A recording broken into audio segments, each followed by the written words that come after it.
Hey gang, final lesson, final video. This one will be the shortest, but it's also in a lot of ways the most important. Allowing. This is at the center of the kind of storytelling that I do, which sometimes is called transformation or transformative storytelling or spontaneous storytelling. In this case, somatic storytelling because it's so body-based. But the idea is that you don't want to force your agenda.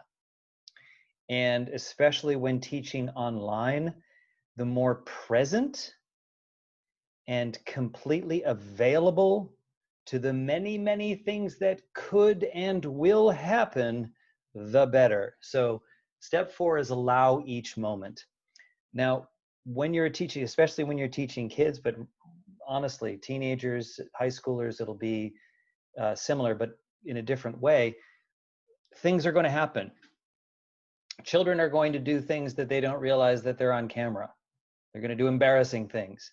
Now, keep in mind, Meredith and I have been teaching these courses and camps for years now, and so we've created protocols to mediate that as much as possible. So we use a webinar format where we bring people over when it's time for them to interact. Sometimes we will do the full meeting with everybody there, but sometimes we find that that's excessively distracting. So we just have my face or Meredith's face, and then we bring people over. But even with that, there's always going to be surprises. A child will raise their hand and you call on them and they completely blank out. It happens all the time on these online sessions. There's just something about the screen that just sort of the lights or whatever it is. So if you can allow for the moment and to be responsive to the moment, be present and available to anything that happens, then you will have a better time. And if you have a better time, your students will have a better time. They will be mirroring and reflecting what you do.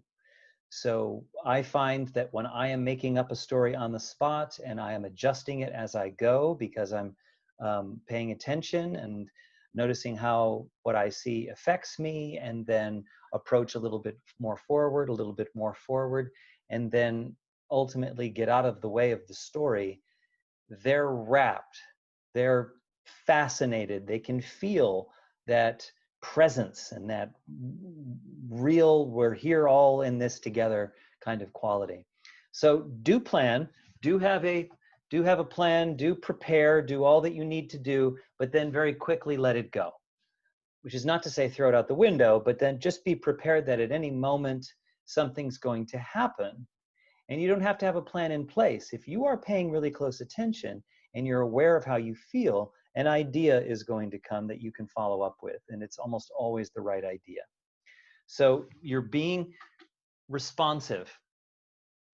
When you have a grid and you're wanting someone to answer the question or whatever, you have everybody on mute and they're supposed to raise their hand, or if they're in chat, they're raising that little blue hand icon. But if you can see them, sometimes someone will raise their hand a little bit like this, cautiously, and you won't spot them.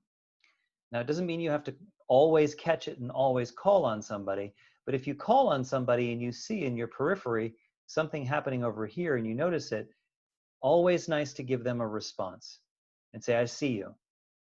Meredith likes to do a thing called stacking where she says, I am going to take Marissa and Thomas and Deshawn, and in that order, write it down to make sure that I follow that, and then I will ask for hands again. You will all get a chance. Hands down. Now we're going to go with Marissa and then start at that point. So you can have your form, your classroom form, just always be available to responding. When you see something, you see an expression, you see them looking impatient, respond to it. Just note it. They will know that they are in your consciousness. And then lastly, just be willing to change. And sometimes something as fundamental as location. You know, if it's just not landing today, everybody's really tired. For whatever reason, it was a full moon, who knows? And you all are teaching in the same neighborhood and there was a fire down the road or what have you, and something's up. be willing to have your plan and then pick up your computer and take it in the other room. Say, you know what, we're going to take a break now and we're all going to make a sandwich together. I'll show you where all my stuff is in my refrigerator. We're going to make a sandwich. Oh my word, they will be so pleased and so interested and really wanting to share. Maybe your afternoon is them just sharing their sandwiches. Sometimes it just has to be that. But this is one of the gifts of online learning, is that you are in each other's spaces. So I encourage you to take advantage of that. Always return back to strengthening your storytelling skills, because it can heal so many things during this very dysregulated and weird period in our history. So if you would like more of these sorts of tutorials, we're doing these all the time. You can go to davidsewellmccann.com, and there's a bunch of free stuff there already. But you can also, it's very inexpensive, become a member. We're loaded with parents and teachers. That's pretty much who we have there.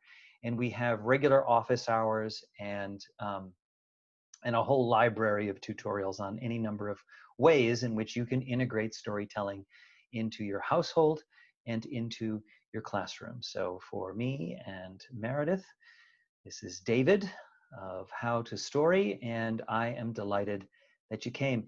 Hey, teachers, the solution to all of this has been put on your shoulders. I just want to acknowledge that. Administrations and parents are all looking at you. It's always been the way. And so once again, it is all on you. And once again, it is up to you to transform the education.